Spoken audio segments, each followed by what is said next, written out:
Good afternoon, Tuscaloosa. Good afternoon, Tuscaloosa, Internet world.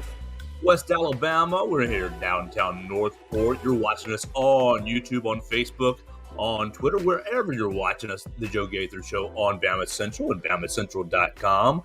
Of course, I am Joe Gaither. You are the listener, the viewer. You're listening to us on Spotify, Apple Podcast, or on Amazon. We appreciate you guys so much.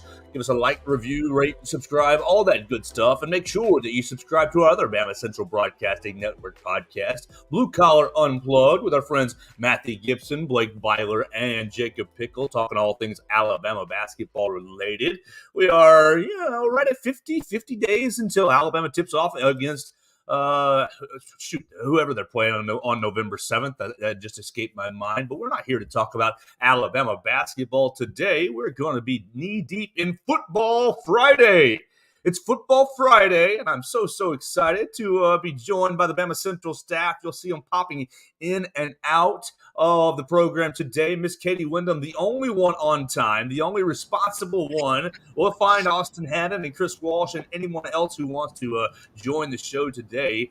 But we're going to have a lot of fun talking Alabama football, talking SEC football, and getting into the weekend. So without further ado, you can follow Katie Wyndham at KatieWyndham_ on the Twitter machine. How is your Friday going? It's going good, Joe. I'm a little worried about my internet connection right now if I start cutting in and out because it's already freezing up a little bit. So apologies in advance if that happens. But things are going well on this Friday. Looking forward to another big weekend in Tuscaloosa. Oh, absolutely. It's going to be a blast. Probably, a lot very similar to 2 weekends ago. Actually, I'm seeing a lot of people selling tickets. I'm wondering if everybody's jumping off the Alabama bandwagon over the last 2 weeks. We've had an inside look here going up to the facility, covering the football team, covering all things Alabama on BamaCentral.com, the Sports Illustrated home for Alabama. You can follow it at BamaCentral.com, at BamaCentral on the Twitter machine, and at BamaCentral SI on Instagram. It's going to be a fun weekend. Alabama hosting Ole Miss, SEC opener. So many great storylines. Lane Kiffin coming back to Tuscaloosa, bringing his buddy Pete Golding, our buddy Pete Golding. And really, oh gosh, I think the feel in Tuscaloosa, the feel in Alabama is pure nerves, pure unease, pure anxiety. Early in the week, Katie, I was thinking the same thing. It's going to be a hard game for Alabama. The last 2-3 days, I've kind of been feeling like Alabama's going to surprise some people. I'm wondering if I'm having crimson-colored glasses. I'm still kind of thinking about my own pick for our betting line that we're going to do it closer to the end of the program. But what's been your feel through the week? Have you been solid on your thought from Sunday to today, or have you been moving and changing? And has it been a fluid? Thought process for you? What's been kind of your overall thoughts on this weekend's game?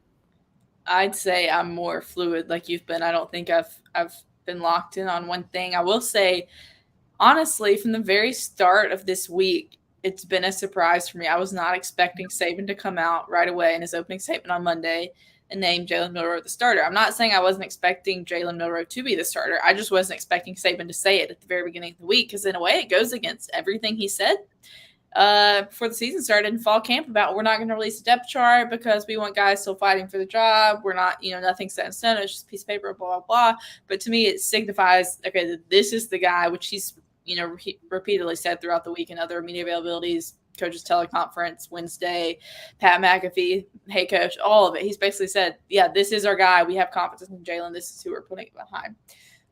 And so really, I'm kind of like you in that, the more I think about it, I did a radio show earlier this week where I was talking to somebody where I thought that after the loss, the USF game may have been the point where Alabama wanted to come out and make a point, against a team that was not great, had coming off a really poor season, a chance for them to come out and dominate. And the defense played pretty well last Saturday. But obviously, Alabama was working through a lot on offense. Okay, we saw no Jalen Milroe. We saw Tyler Buckner start. He really struggled. We saw Ty Simpson come in. He did okay. The offensive line struggled throughout the whole game. The running game finally got going in the second half. And so, now as the week's gone on, the more Saban's talked about Milroe, and that's who he's putting his confidence behind. I think maybe this is the game that I thought would be last Saturday. Maybe this is the game that Alabama comes out and has something to prove of, now that they have their guy and they're sticking with them, that this is their chance. Now, will they be able to do that? I don't know. But because I know Lane Kiffin and Pete Golding on the other sideline have a lot of what's the right word? I don't know. This game means a lot to them for obvious reasons. They've both spent time as coordinators at Alabama. And so, Pete Golding is very familiar with this program, with the guys that are currently in the program. Obviously, Lane knows Saban pretty well, but he's now a couple of years removed from Alabama. But Pete, recruited a lot of these guys. He coached a lot of these guys last year, and so he's familiar with this program. And Lane's, I'm sure, been drawing up some crazy plays to go up against Alabama, and so it's going to be a good one for sure this weekend. Absolutely, and we'll transition just to talk about these Ole Miss coaches real quick right here. And I love your outlook already with last week's game with USF. And that's what's kind of giving me more confidence is maybe they're just experimenting one last time, one final experiment. But we'll set that aside real quick. You bring up Pete Golding and his recruiting and Lane's motivation, their extra kind of little extra juice going into this weekend's game. Pete Golding, he was the subject of a lot of scrutiny over 5 years here in Tuscaloosa. Anytime anything would go wrong, anytime a team would score a touchdown, it's fire Pete Golding. Look, he needs a haircut. Oh my gosh, he needs to shave. Oh, he's a dummy. And basically people, would refer to his background in Louisiana and refer to his, he coached at Delta State. Who is this guy? He has no pedigree. Why is Coach Saban like him? This, that, and the other. And basically it just dogged him, just out and out dogged him for 4.5, 5 years. And Coach Saban's always been the type to don't listen to the outside noise. I don't listen to any of that stuff, but it's kind of difficult to not hear any of it. And so Pete Golding's got to have some sort of a recognition that, or some sort of an understanding that he's been kind of the brunt of any mishaps here in Tuscaloosa, any less than perfect defense in Tuscaloosa has fallen under his standards. So how motivated I feel like, he's coming back to Tuscaloosa to really try to, I've been using the term get his name back this weekend, but how motivated do you think, or what kind of aspect do you think that really creates for this game? Pete Golding kind of coming back to Tuscaloosa in a place where he wasn't really loved. Yeah, personally, I really don't think that like getting his name back is necessarily something he's worried about. I think it's more just maybe him wanting to beat Alabama. I'm sure there's got to be some personal, feelings of being back here, and but yeah, I don't know if that's that in itself, if he's really that worried about what the fans think or what people have said about him. But I do think though, like his familiarity with all of this will help. Now, I don't know, and I'm going to be honest, I haven't studied the, Ole Miss defense a lot. I haven't watched their film from this year. I guess 2 weeks ago, saw a little bit of their game against Tulane as I was getting ready before I went to Bryant-Denny for the Texas game. But I didn't watch any of their game last week against Georgia Tech. And so, but I don't know if Pete has the personnel at Ole Miss right now to be able to get to a place where in this game this season, he's going to be able to get his name back. I don't know if he has the defense right now where this is his first year over there, where he's going to kind of be able to, I don't know, prove whatever points he wants to. And so I think it was maybe at one point talking with Austin, I don't know if it was when we were recording in just a minute or before, talking about, against Texas, Alabama couldn't keep up with the scoring of the Longhorns, and Quinn Ewers obviously had a good game. And so will they be able to do that this weekend is kind of the question. But Pete Golding does in a way have something to prove. I just don't know if that's something personally for him that motivates him, or if it's more just wanting to beat Alabama for whatever reasons. Well, you talk about the keeping up with Ole Miss, and I think that's going to a pretty big factor, and it puts a lot of pressure on Tommy Rees. Our friend Julian Lean commenting, Tommy Rees hoping he has his big boy pants. And yes, Julian, I think all of Alabama Nation hopes that he has a good game plan this coming up weekend. You guys can jump in on the comments if you want to join us on Facebook, on Twitter, on YouTube at Joe Gaither 6 and at BamaCentral.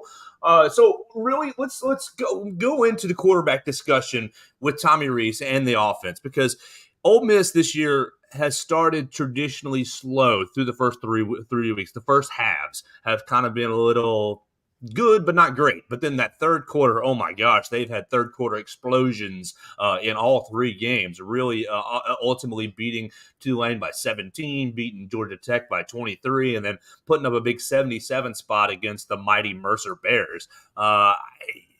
Really, with Tommy Rees, he knows he's got Jalen Milroe as his guy. We go back to last week. We go through the first 3 weeks, and I wonder to myself how much of, I want to call this game plan because I want to call this offense because this is the offense that I like. This is the offense that I think will be most effective. And now I have Tyler Buckner and Tyler Simpson. They'll be able to operate my offense in week number 3 against USF. And oh gosh, no, they weren't. Okay, I'm stuck with Jalen Milroe. How much different stylistically do you think this Alabama offense, or maybe not different, but trimmed down or honed down or what's hemmed down specifically for Jalen Milroe, do you think that the offense will be this weekend? And with that kind of as the overall context, I'm hopeful that Alabama is able to really control the ball on the ground, control the clock, and not force the defense out there every third play to go against fast-paced defense and leave them out there. Because even against Texas, the defense played well. The defense played well until the fourth quarter when they had been left out there the whole time and put into bad situations. So the pressure's on Tommy Rees, and the pressure's on Tommy Rees to construct a game plan that will be conducive not only for Jalen Milroe, but for the entire team against really the Ole Miss offense as the other side. How much confidence, or what's your thought process on Tommy Rees's adjustments going into this week where he knows Jalen Milroe is my guy? I'm not calling down to Saban to say, let's put in Buckner, let's put in Simpson. What's going to be his outlook or your thoughts on his approach to this weekend? Yeah, that's a great question about how much is the offense going to be kind of tailored to Milroe now that he is the guy.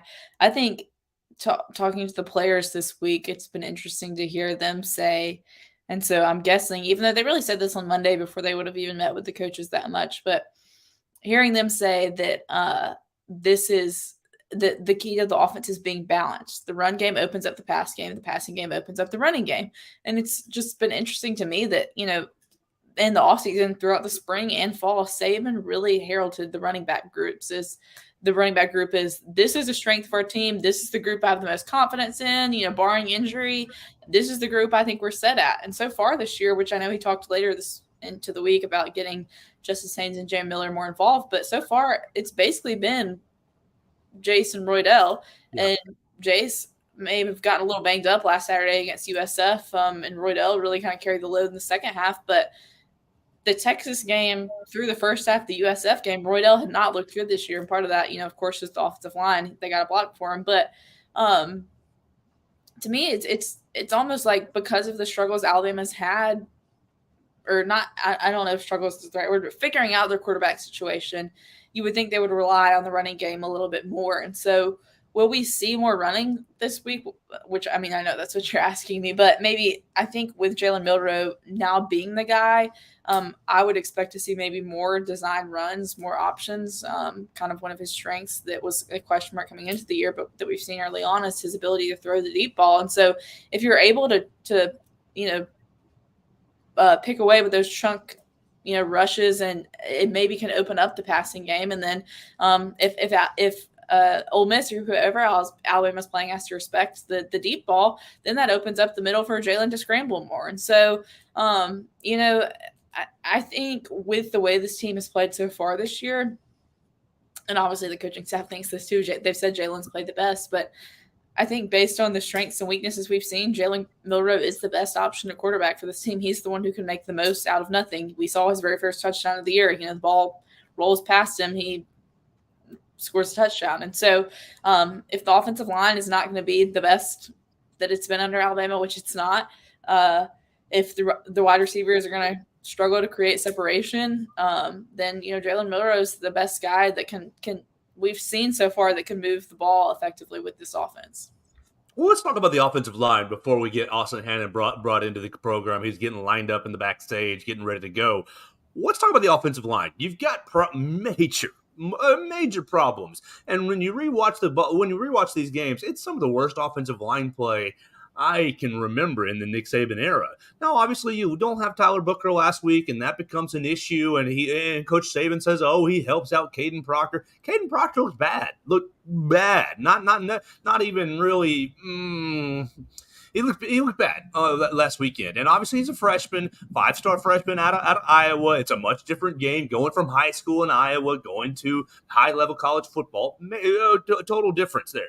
But the offensive line has failed to really get consistent push in the running game. It's been mostly I'll stalemate a guy at the line, and maybe you can pop through the line, and you got to deal with the linebackers yourself, running back. So you're stalemating in the running game, and then you've gotten beat on 3-man rushes. You've gotten beat on 4-man rushes. Anytime that any opposing team has brought 5 or more, it's like carnage in the backfield. And the running backs, I think, going back to your early conversation, I think the running backs are struggling in pass protection, and that usually is why freshmen like Justice Haynes don't get on the field. We saw Derrick Henry go a whole year without really getting on the field, and I think pass protection was the reason for that. The seniors, Jason Roydell, haven't really been great in pass pro either. Is it Eric Wolford's scheme? Are the guys too big? You've heard that a lot the last couple of weeks. We heralded the big offensive line, but they're too big. They're too slow. They're not athletic enough to handle any agility. I mean, you had a defensive back last week get 3 sacks when he had no sacks previously in the first 2 weeks. So what's the fix for the offensive line? I've been calling for, obviously you get Tyler Booker back. You got to get Tyler Booker back this week. And our man Austin Hannon broke the news last night that Tyler Booker and Jaheim Otis would be back into the program, or would be back involved in this weekend's game. But you got to get some continuity, some semblance on the offensive line, 5 fingers working as one fist. So I've been calling for Proctor, Booker, McLaughlin, and then popping out Darian Dalcourt and sticking TJ Ferguson in that spot and playing JC Latham, but I don't even know if that's going to work. I don't even know if that's the issue, if it's a schematic issue with Eric Wolford, if it's an understanding issue with, hey, we got 5 guys confused on a call, or if it's just a physical issue. Coach Saban after the Texas game talking about these guys are too soft setting, these guys aren't holding up, the pocket's getting collapsed, and I wonder, well, you can't really fix that in a week. The guys you have are the guys that you have. If they're not strong enough, if they're not fast enough, then what do you do? How have you diagnosed this Alabama offensive line? I mean, I'm not an X's and O's expert or an offensive line expert, but by my amateur eye, I think that comment is probably true, that they're not maybe as strong as they look. I think, like you said, this is, to me, is maybe the biggest concern about this Alabama team for me is like the offensive line play. I don't think it's just a switch you flip that they're all of a sudden going to be better, but I'm like, I don't think this team can be significantly better unless the offensive line play improves. And so I think part of it, you maybe do have to look at the conditioning, is like, are these guys ready for, to play 60-minute games? It is the 5 that they're putting out there the best combination that they have. I've seen a lot of people saying Caden Proctor is not good, which he has not looked good, like you said, Joe, but he must be better than Elijah Pritchett, or they would put Pritchett out there, Do you switch out Darian Dalcourt and put in somebody else for him? I don't know. I don't know what the answer is. I think that tomorrow, the Ole Miss game is going to tell us a lot about where this team is and where this offensive line is. Can they protect Jalen Milroe? Can they effectively push or control the line of scrimmage so that Alabama can run the ball better to feature those running backs better? Can they give Milroe more time to throw? Because to me, like I said, I think this is the area of the team that's the biggest concern about if Alabama can truly get back in that, CFP race. Coach Austin Hannon, offensive coordinator, Austin Hannon. You can follow him at Austin Hannon _. How would you diagnose this offensive line? Fix this Alabama offense. Get it going as Ole Miss comes to town on Saturday.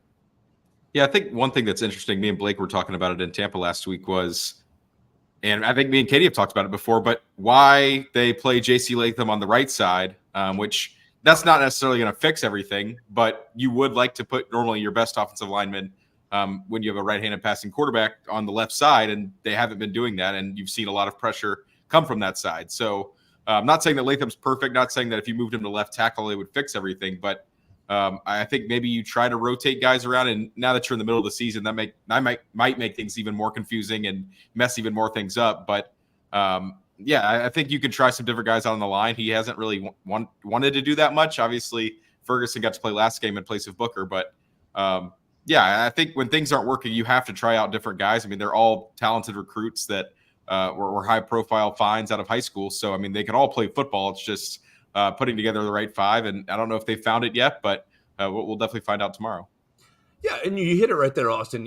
Coach Saban talked all through fall camp. We have 7 to 8 offensive line guys that we think are starters. But you've only seen 5. I mean, 6 now that Ferguson got some action. And so, after the Texas game, I asked Coach Saban, are you going to see any of that depth? And he kind of basically gave the political answer of, the guys that have played are the guys who have earned the positions and the guys who have earned trust. Well, if you said you have 7 to 8 starting offensive linemen and the first 5 are having, holes, are blocking like a sieve, then why don't we see TJ Ferguson, Elijah Pritchett? And I never could really guess who that 8th lineman would have been. Austin, maybe you're smarter than me and can guess who that 8th lineman can be. But what's the stubbornness? I mean, you've played a lot of wide receivers already this year. That's a place where you play a lot of guys. You've played 2 or 3 of your running backs, really, that you've talked about, your 4-star running backs. You've played a lot of inside linebackers. You've played a pretty decent amount of defensive linemen. You've been pretty set in the secondary, but the offensive line, you haven't done much rotation, much movement, much experimenting. What's with the stubbornness? And would you change anything? I mean, obviously, you're out of mulligans. You're out of all the games from here on out. Pretty much count doubly in the SEC season. What would your approach be if you're Tommy Rees? Yeah, I like Katie said earlier. I mean, if it's really a personnel issue and they don't feel like the guys that are on the bench can do any better, then there's really nothing you can do except just hope the guys that you have do get better. And there's a long season for that to happen. And, just they've played 3 games and they did end up winning that game last Saturday. I think that's the one thing that a lot of Alabama fans struggled with. Yes, they were favored by 33, and yes, they were supposed to win by 30 or 40 points. But you did win by 14, and you didn't play the best quarterback on your roster probably. So, I mean, I think there was wins you can take out of that game. The defense looked good. But, yeah, the O-line has a lot of work to do, and I think getting Booker back is going to help that. But now it's about, can they do what they've been talking about since fall camp and since the spring. So they'll be back healthy, it looks like, on the left side. So it's prove it now or never for Alabama on Saturday. Well, let's talk about the rain delay real quick. Let's talk about the rain delay last weekend, because you guys went down to Tampa. You both drove down to Tampa. You'll both be in the press box tomorrow. You guys are boots on the ground. Just a non-football question. How does Katie Wyndham handle her rain delay? Well, I joked and told people in there, I wish I would have brought my book in my backpack because I would have read during it. But it was scarce. You don't want to be, like we've talked about before, you don't want to be that person that complains about press box food. But in Tampa, I think because there was I almost said Patriots because I was thinking of Tom Brady. There was a Bucs game the next day, and I think it was the day game in Tampa. Yes, they beat the brakes off the Bears. Oh yes, I'm sorry to bring that up. Oh shoot, no, they're terrible. The Bears are awful. But so there was, going to be an NFL game in that same stadium. NFL reporters using that press box the next day, but USF, they provided a pregame meal that was like a box sandwich, and there was no like snacks or anything else like at any point after the game. So there was no snacks to eat during the rain delay. So I was kicking myself for forgetting my book. I don't normally bring books to games because there's not normally time to read. You so hurt. But I had brought books down on the trip to read in the car if I needed to. And then I brought snacks for the car on the road trip too, and I didn't put them in my backpack either. So I was kicking myself for no books, no snacks. But I guess we watched a little bit of other games, talked, I left my binoculars at home too, so we had that going for us too.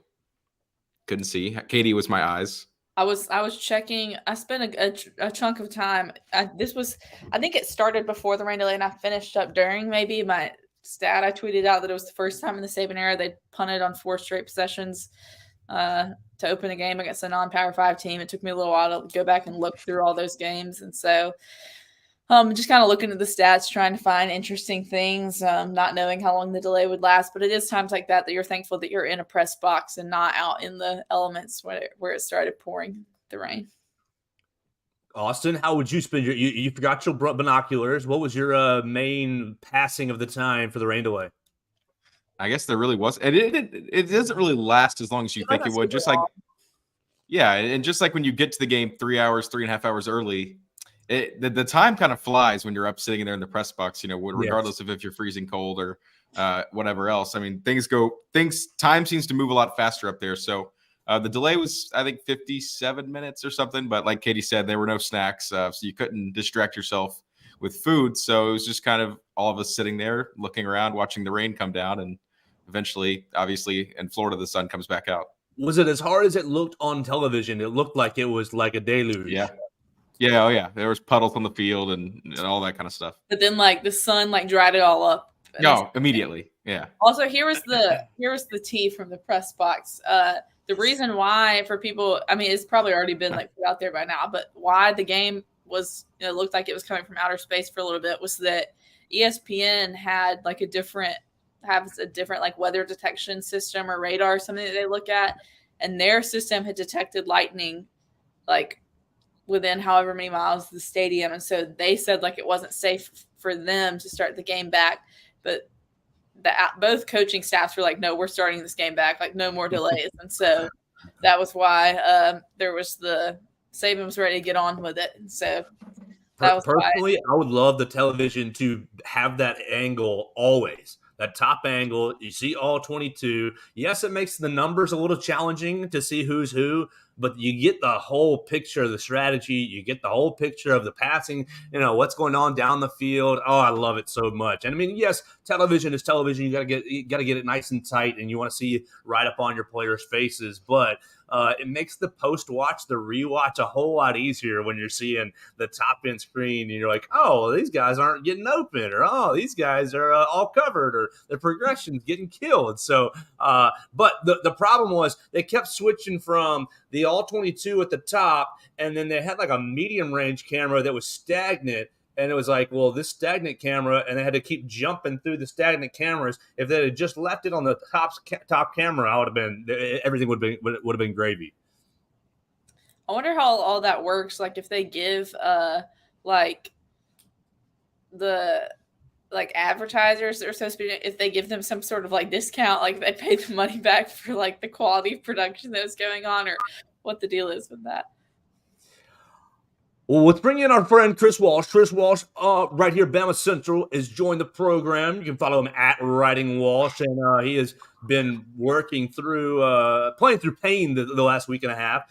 First, let's check in. How are you feeling post-surgery? I'm fine, thanks. Excellent, excellent. We've been talking about Alabama Ole Miss, and Katie and I basically gave our kind of overall arching thoughts, and I haven't hit Austin or Chris with overall arching thoughts of the game. Both Katie and I have realized our thoughts have been pretty fluid throughout the week. Austin, you texted me at the beginning of the week, Tuesday, Wednesday, with your pick on the line, and you can reveal that when we get to the end of it. So it seems like you've been pretty set on your thought all week long. It's the pretty set thought. Give us your overarching thoughts on the ball game. Yeah, this is just going to be really an interesting game. I think all the buildup all week from Lane Kiffin and from Nick Saban and all the things that have already gone down this week. I've already added to the storylines, but I think the game itself is just huge. And you draw comparisons, obviously, to the one in 2015, which our very own Will Miller put a story out on Jake Coker this morning about.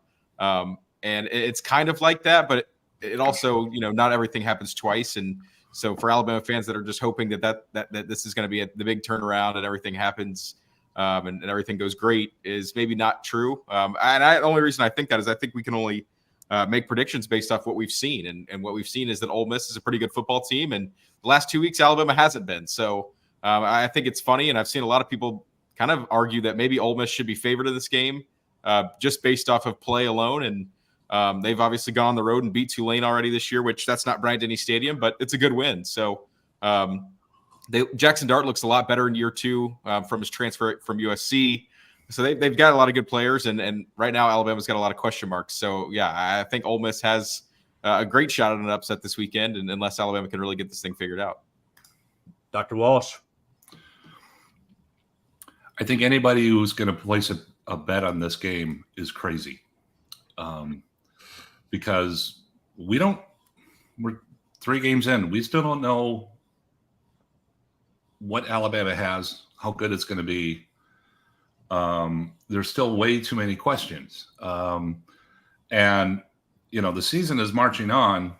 This team's going to go one way or another. It's going to happen real fast here, So, and if I'm Lane Kiffin, I am throwing anything and everything I can think of. I mean, Alabama fans should just be happy that the defense is looking good, because if it was the other way around and Kiffin was scheming against this offense, I'd be scared to death, to be honest, just because Kiffin's that good of a schemer. I can't believe I just said that, schemer. But yeah, I mean, I understand why people are disappointed. I understand why they're just kind of like, what? I've heard some ridiculous things in the last couple of weeks, and we all have. But if we went back 6 months ago, and if you had asked me how is the season going to play out at the beginning, I would have said almost exactly what's happened. Okay. We have a quarterback competition. It's going to go into the season. It's going to take them a while to figure it out. The team's going to have to find its identity. It's going to struggle early on, and then hopefully it's going to, piece it together. And then we're going to see this team really grow and develop over the course of the season. The thing is, with the Texas loss, especially, there's now no margin for error, really. And so, it's how teams respond to situations like this, really key just about every season. Just this season, it's a lot more in your face. Last week, no one from Alabama should be happy about how the team played last week. No one on the team, no one surrounding it. That was really, I mean, granted, I wasn't there. I was at home. I had just had eye surgery. Really just it was hard to watch. I mean, I don't care what camera angles they used. I mean, they could have put them in outer space and I would have been like, man, this is hard to watch.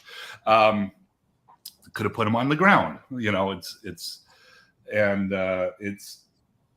kind of hope that maybe with the break that they were going to kind of, rally in the locker room, come back and play better. No, it didn't happen. I mean, it seemed to actually get worse. And they gotta find themselves, and they gotta do it really darn fast. So it's funny because I hear all these people like, what do you think is going to happen on Saturday? I have no idea. Nobody has any idea. Let's find out. So. Yeah, I'm still about 20 minutes away from announcing a pick, and I'm sitting here thinking I have no idea what I'm going to say on that aspect. Let's hit. Last night, Chris Lowe was here in town to serve as the media guest. He also put out a pretty lengthy piece where ESPN where Nick Saban said the only reason we played Simpson and essentially he said the reason that Simpson and Buckner played last week was because I promised all 3 quarterbacks time. That's it. And then he also goes, I don't know anyone who has 16 years going 16 years without a bump in the road. I think you're getting a lot of overreaction on the social media about that interview or about that article, these quotes. The early coach Saban would have never said anything like that. Would have never said, who doesn't have a bump in the road? But Chris, you're exactly right. Going into the season, basically just said the Texas game was a glorified exhibition. You got to win the SEC West, get to the SEC championship game, and now everything's right in front of you. Scott Hunter on our program on Tuesday said the same thing, that all the games that don't matter are now out of the way, and the real season begins on Saturday. With kind of the Saban comments as the backdrop, and now declaring Jalen Milroe as the starter as like the forefront, we'll just go right around the table. Do you think the clarity of deciding, hey guys, the quarterback competition is over, the cake is out of the oven, as he said, Austin Hand wrote on BamaCentral.com on Wednesday. The cake came out of the oven, went back in the oven, and now it's ready. So, Austin, do you think the clarity that Jalen is the guy, Tommy Rees, you got to figure it out with Jalen, the whole team knows that you're not going to anybody else, do you think the clarity is going to set the team on the right course for the real vital part of the season? I think it definitely can. I think that's a very big step for football teams kind of moving forward in their season, is deciding on who's the leader, who's going to be the guy that plays quarterback. And obviously everybody that watches football knows it's probably the most important position in not just football, but probably sports, just because of how much control they have of the game. The ball's always in their hand, and they're usually the captain or leader of the team. So I think it's definitely going to be important that they've settled on Jalen Milroe, and now it's about how can Tommy Rees turn the offense towards his positives, the things he can do well. So I think the game plan against Texas on offense wasn't great, just in terms of the personnel that you had on the field, with you playing Jalen Milroe at quarterback. I think they need to do some different things in the running game and the passing game, and keep Ole Miss's defense on its toes, because Pete Golding knows just about everybody on this Alabama team on both sides of the ball. So he knows the strengths and the weaknesses of Jalen Milroe. He knows the strengths and weaknesses of the running backs and the receivers, because he's been practicing against those guys their whole career there. So he's going to have a great game plan ready. And if Tommy Rees doesn't, that's just another reason that there could be another upset on the board this weekend. Katie, do you think the clarity is going to basically set the course for the rest of the year, for the team? Put all the junk behind them? I think it's kind of like Chris said, like we don't know. I would think it's hard to think that providing clarity doesn't help in some way. I feel like it has to help the offense settle in to know that this is our guy. This is who we're rallying around the rest of the year. This is who we can trust. And so I would think in that sense, it's got to help the players. It's got to help the team. That it certainly seems like from some of the comments from the players, some of the social media stuff, that some of it, got deleted to, that Jalen Milroe's the guy maybe most of them rally around and believe in. And so in that sense, you would think it would help. But like me and you were talking about earlier, Joe, it's going to depend on, can Tommy Rees narrow in an offense that is more tailored to Jalen Milroe that's going to give Alabama the best chance at success. What jumped out to me the most from Saban's comments, well, let me backtrack real quick. One thing that Saban's not going to do is ever say anything negative really about one of his players. He's not going to throw him under the bus, kind of thing. So this whole time when there's been this discussion of, his leadership and so forth, I haven't been buying that, especially since I think a lot of times when reporters ask that question, they don't really know what they're asking. Did you like the guy's leadership? Sure. It's what exactly are you talking about? The thing is, and I think everyone here will agree with me, the problem with Milroe's biggest problem so far is the same thing as last year. It's his decision making, and Saban can't say that. Because if you do that, you're going to get the guy second guessing himself. And they need the exact opposite, as Jake Coker pointed out in our story this morning. He just needs to play and basically not think. And that's the way it's been for every other guy who's had a quarterback competition. The guy who's most comfortable and is going to be the guy that they're pretty much going to go with. So now, having said that, yes, I believe that Saban told all three guys, everyone's going to get playing time. Everyone's going to get a shot. Personally, I was a little surprised that the way it played out a little bit at South Florida. But we've seen this before. We saw it back when we, quarterback competitions when Jalen Hurts didn't start and then came in, and then we saw it again with Jay Coker, again, referring to that story. So having said all that, yes, having the guy saying, this is our guy, this is the guy that we're going to rally around, I think is definitely going to help. And it's still, though, I think the identity of this team is going to be mostly trying to shove the ball down people's throats. That's the way it's got to be, especially with the way that the line is played. So I think it's going to be kind of an interesting dynamic, especially like what happens if Alabama falls behind, in this game. Say like Ole Miss takes a lead, just like that 2015 game. Is Saban going to have an itchy trigger finger? Well, it's going to depend on what Milroe does, but there's a lot of possibilities here. If I'm Pete Golding, I'm going to blitz every single down. Every single down. I don't even care if it's a run down or a pass down. Yeah. I'm going to put as much pressure on that quarterback and trying to mess him up as much as possible. And if I'm Alabama, I'm trying to run the ball, and I'm going to run at least 20 screen passes to try to counter that. Well, let's talk about my favorite coach in the SEC. Sorry, Nick Saban, it's not you. It's Lane Kiffin, because I love his offensive, his analytical approach, his risk-taking mindset.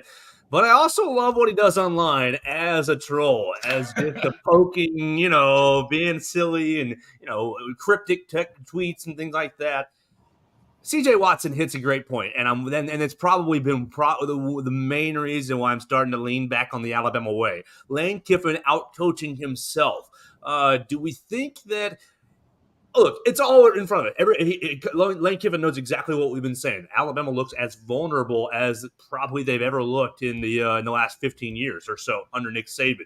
If Lane Kiffin doesn't win this matchup, he's going to walk back to Oxford with his tail between his legs. He's had 4 games against that Nick Saban. 3 of them have been extremely close. Rocky Block, you had the 2020 year where neither defense could get a stop, and then last year was a 6-point game. So, he's had a lot of chances to beat Nick Saban. This one looks like maybe his best opportunity.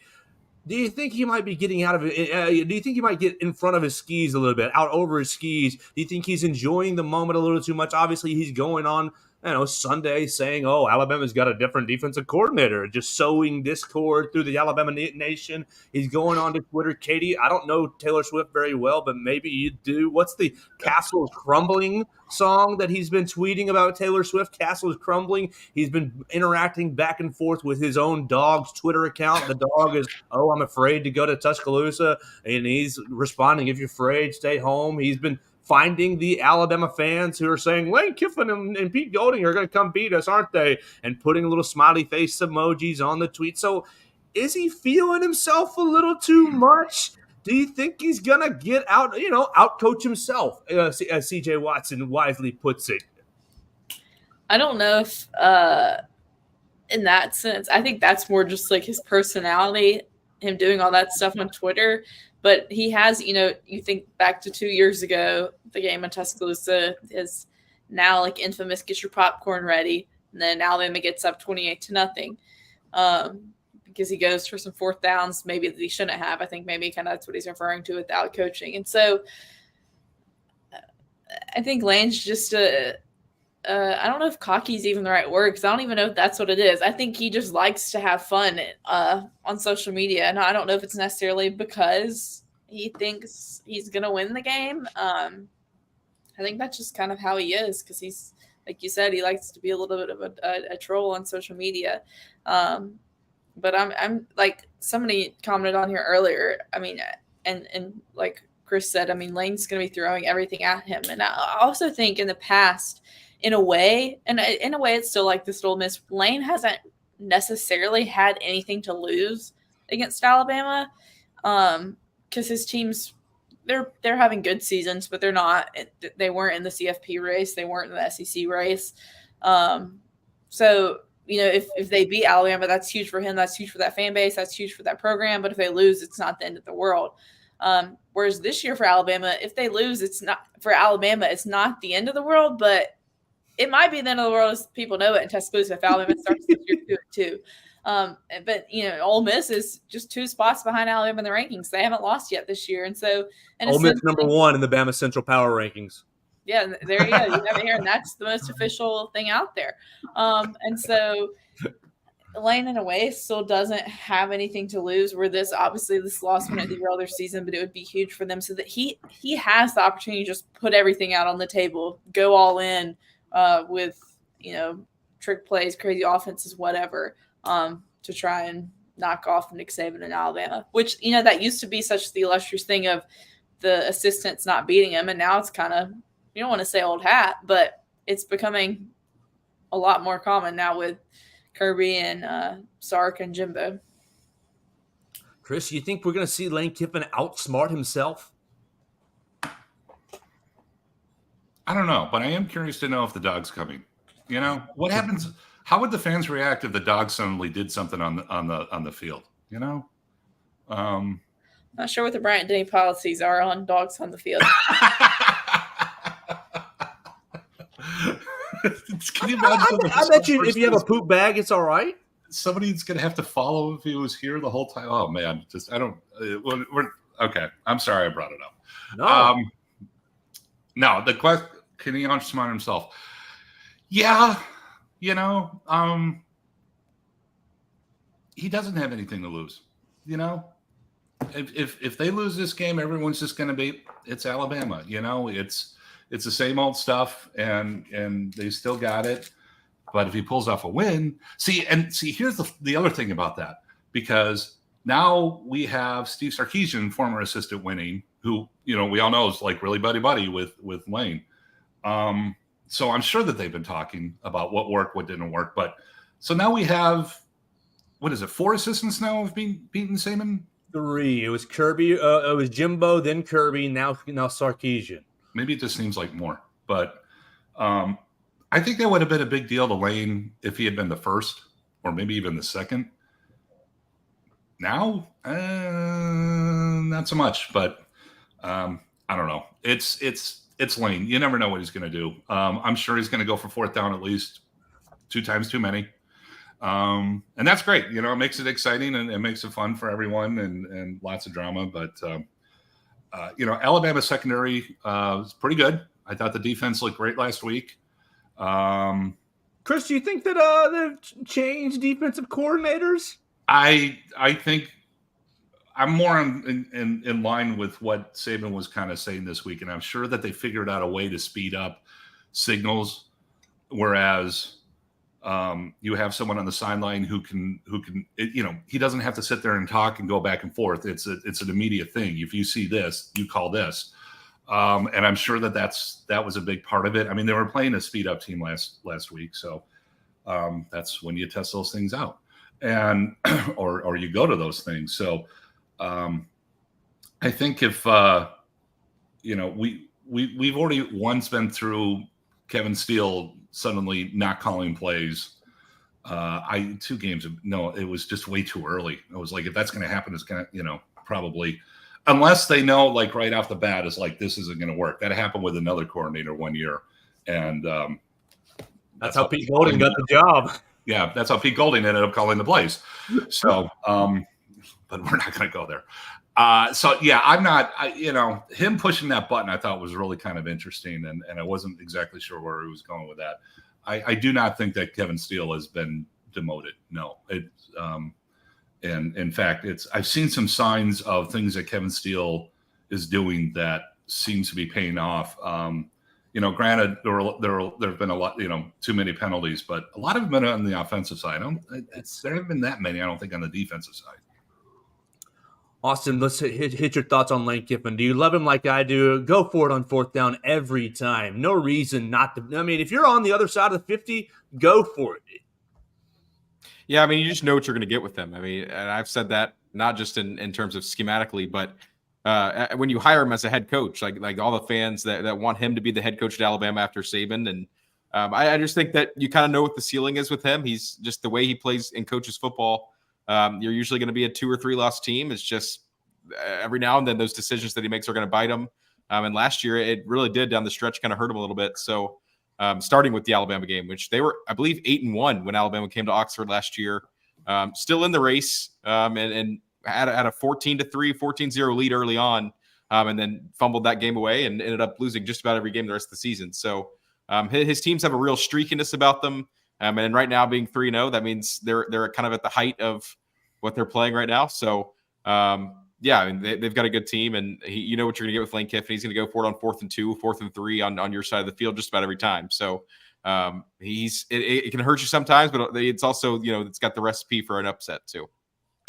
All right, so we talked about Alabama, Ole Miss at length right here for the first most part of the program. It's the first big slate of the SEC weekend. You got 6 SEC games. We'll go hit each one of them real quick. We'll just go right around the circle, and we'll start at the 11 o'clock game, and then we'll wrap with our predictions for Alabama, Ole Miss. So let's start on the poll. Let's start out in Texas.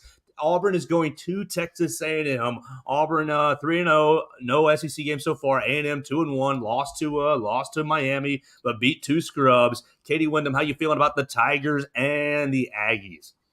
It's hard to know what to make of A&M through the first 3 weeks, but honestly, also Auburn too, first year under Hugh Freeze.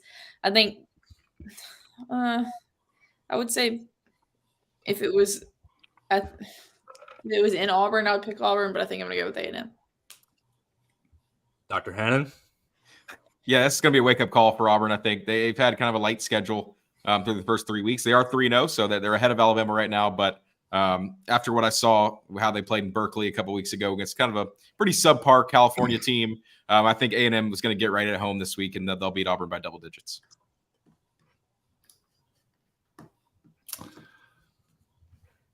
I think you got to go. This is a must-win for A&M.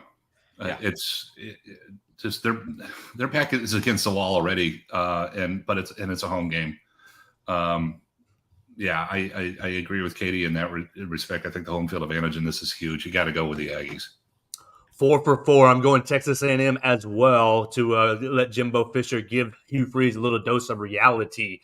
Let's go over to Nashville. Kentucky is taking on Vanderbilt. Kentucky, 13.5-point favorite. Kentucky has played 3 scrubs already, making it 4th this weekend. Katie Wyndham. Yeah, I'm going to have to go with Kentucky. Yeah, that's an interesting one. I like Vandy at home. I think that the 13.5 spread's a little bit too much in favor of Kentucky. I like Vandy to cover that. I do think Kentucky will win the game. But look out. I think Vandy's offense is a little bit better under the third year under the new coach. So A.J. Swan's playing good at quarterback. I think Vandy keeps it close. Kentucky will win. That sounds good to me. Go Big Blue right there. We're going to skip 2:30 game. Obviously, Alabama Ole Miss. We'll hit that at the very end. 6 o'clock as you guys are wrapping up and really ramping up your work at BamaCentral.com. Arkansas is going down to Baton Rouge and taking on the Tigers on ESPN. Jaden Daniels and them boys, 17.5-point favorites. Katie Wyndham, do the Hogs have a chance in the battle for the boot? I mean, I'm not going to say they don't have a chance. I last Saturday, because it was an away game, I didn't get to watch much other college football. I know Arkansas blew the game late against BYU. And because and because this week's at LSU's coming off a big win over Mississippi State. Big in the sense that they won by a lot of points, not necessarily that it was a big game. I'm going to go LSU. Yeah, LSU looked a lot better last week in Starkville, which I kind of had them on upset alert last week. I thought Mississippi State had a good chance at home, but that was obviously very wrong, as we found out before Alabama kicked off, and LSU blew them out. They're playing really good football. They're at home. You always got to take the Tigers when they're at Tiger Stadium. So I'll take LSU. I think there's going to be a lot of points in that game. Yeah, I think you got to take LSU. But here's what I'm looking for in this one. LSU obviously lost to Florida State in the opener and then put up 72 on Grambling. I want to see what happens when there's a team that is able to kind of hit them in the mouth. And I think Arkansas has got a chance to do that. But, Death Valley at night, no, I'm going with LSU. I'm going with LSU as well, but I think Chris nails the analysis right there with Arkansas trying to swing for the fences, trying to hit them in the mouth. We're skipping Charlotte at Florida. We're skipping UAB at Georgia. We're skipping Memphis at Missouri. We're going to Mississippi State at South Carolina for the final SEC game on our list. South Carolina, 6-point favorite. Both teams looking like poo so far this year. Katie Wyndham. Yeah, South Carolina, it's been a tough couple weeks for them, but I'm going to give them the rebound win at home over Mississippi State after holding the lead over the other Bulldogs in the SEC for a little bit last week. Maybe they can finish this week against Mississippi State. Yeah, I mean, we watched it. Me and Blake did in the press box a little bit. South Carolina, I mean, really just got overpowered in the second half, which is not too surprising. We've seen Georgia do that a lot. They did it against Missouri last year when everybody thought they were on upset watch, and then they just kind of turned the corner like, Alabama used to back in the early days of the Saban era. And, they just put a team to sleep. They run the ball, and they play great defense. And I don't think they allowed any points after halftime in that game. And so South Carolina's a big game for Shane Beamer. I'll be in Columbia actually on Sunday. I've got to go with South Carolina. I think at home they're a lot better of a team than on the road, and I think Mississippi State. I think we're starting to see where people had the question marks about them coming into the season. I think they are probably going to finish last place in the SEC West, and because of that, I got to go with South Carolina to get a big win and get back on track.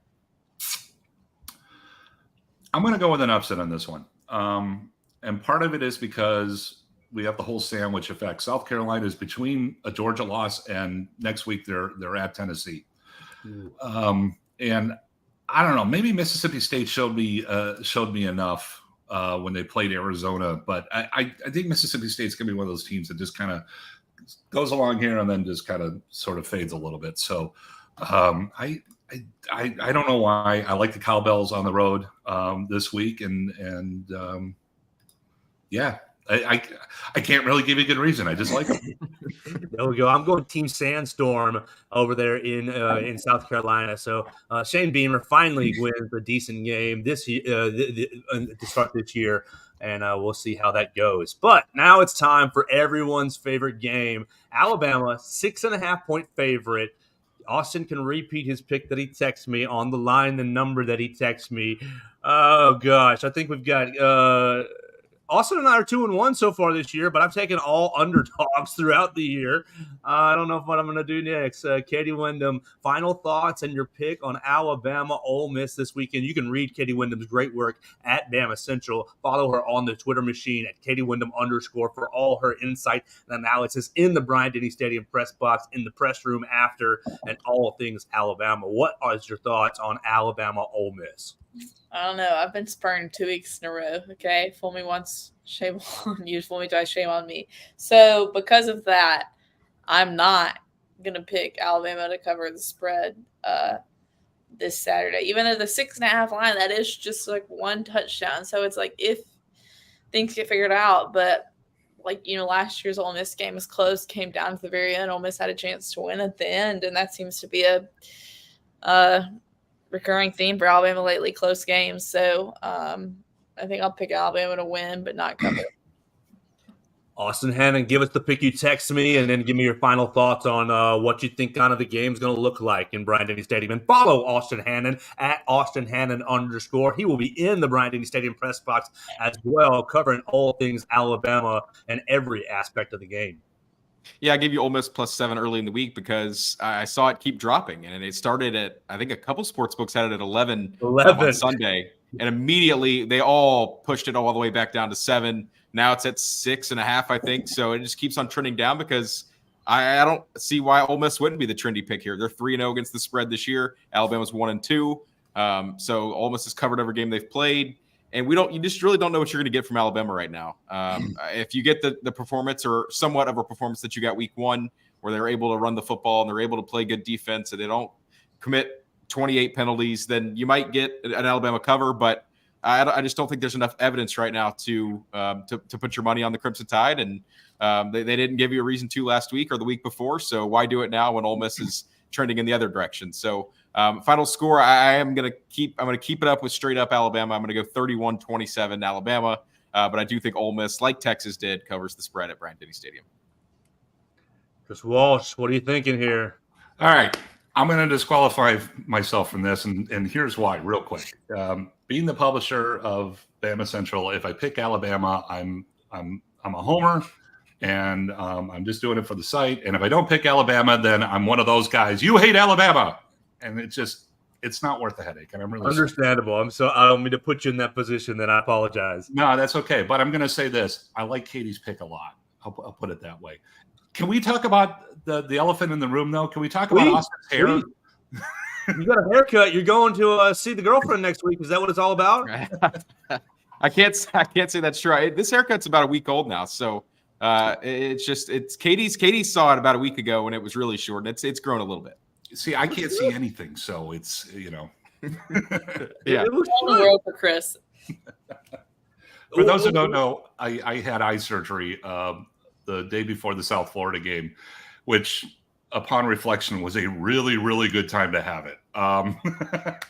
But I am on the mend, and I've got at least another week, and it's coming along really, really well. But it's real quick. What they did, I had a torn retina, and they inserted a gas bubble into my eye, and the bubble kind of floats back up, and it closes the hole, and then it just kind of vanishes. So right now, if I look in my left eye only, it's like looking through a fishbowl where the liquid's moving around, and it's really fun. Like, you close your eyes, you're not supposed to see anything. I close my eyes, I can see stuff.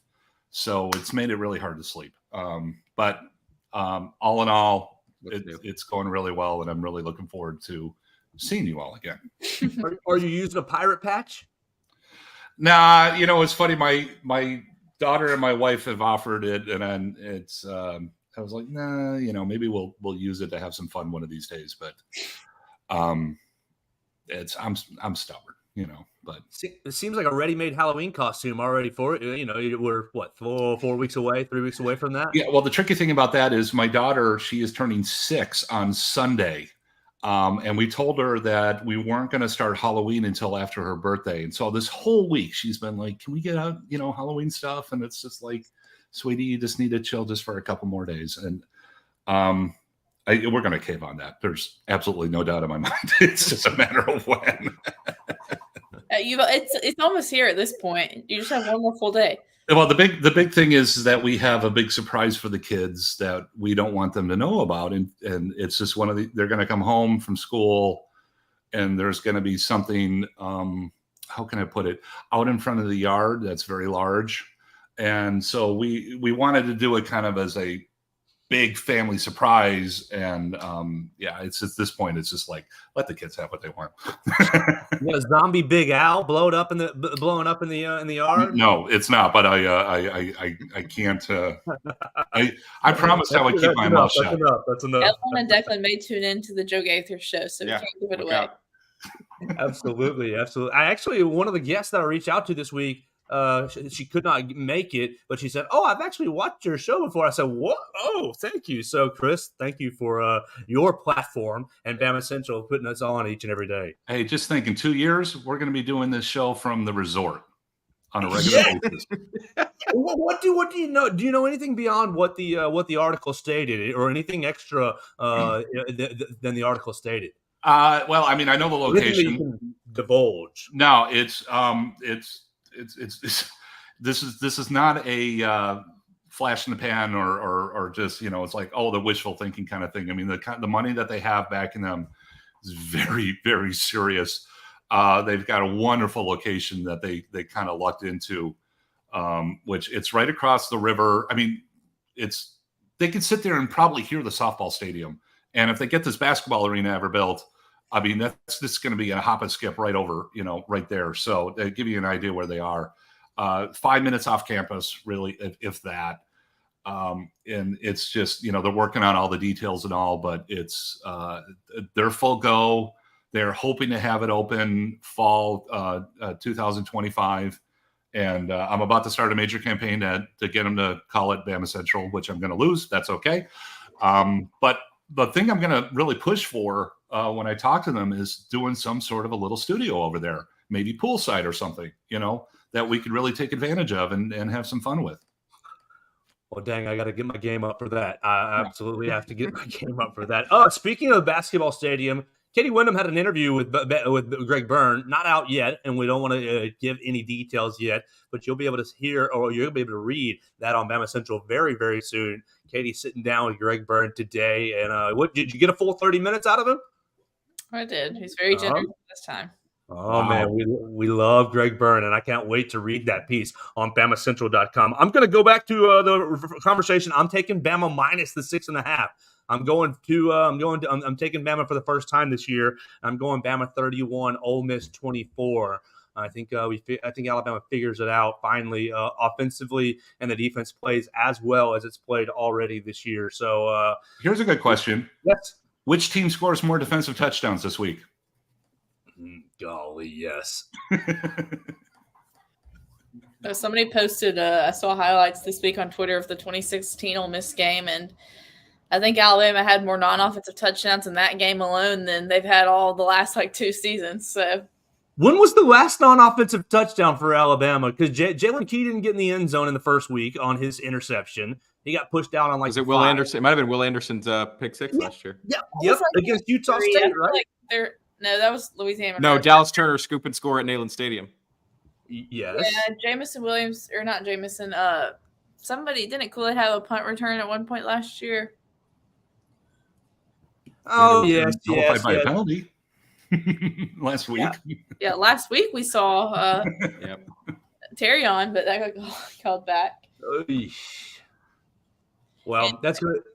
We're going to have a lot of fun in Bryant-Denny Stadium tomorrow covering the game. You can follow us at BamaCentral.com, at BamaCentral on the Twitter machine, at Alabama Crimson Tide on Sports Illustrated on Facebook as well. You can see you can see Katie Wyndham. It'll be Austin Hannon. Matthew Gibson will be in there as well. Edwin Stanton is going to be in there. And I'm missing somebody. Who else is going to be? Blake. Oh, my man Blake Beidler is jumping off the basketball beat to watch some football. So you can follow all those great reporters on their social medias at Katie Wyndham _, at Austin Hannon _, and they'll be retweeting Blake, Edwin, and Matthew as well. So it's going to be a blast tomorrow. They'll be all over it. They won't be able to watch many other of the SEC games. We'll be covering them on Bama Central for the power rankings. We'll see. Look, if Ole Miss wins, they're still number 1, and Alabama keeps sliding from 7 down to wherever they'll fall. Oh gosh, it's going to be a blast of a weekend, and I really, really am looking forward to it. And I'm really thankful for all of you guys' time joining me on the program today. We'll be back on Monday for another episode of the Joe Gaither Show. Y'all can always, of course, follow us on Facebook, Twitter, YouTube, on Spotify, Apple Podcasts, and on Amazon, and of course right there on Bama Central and BamaCentral.com.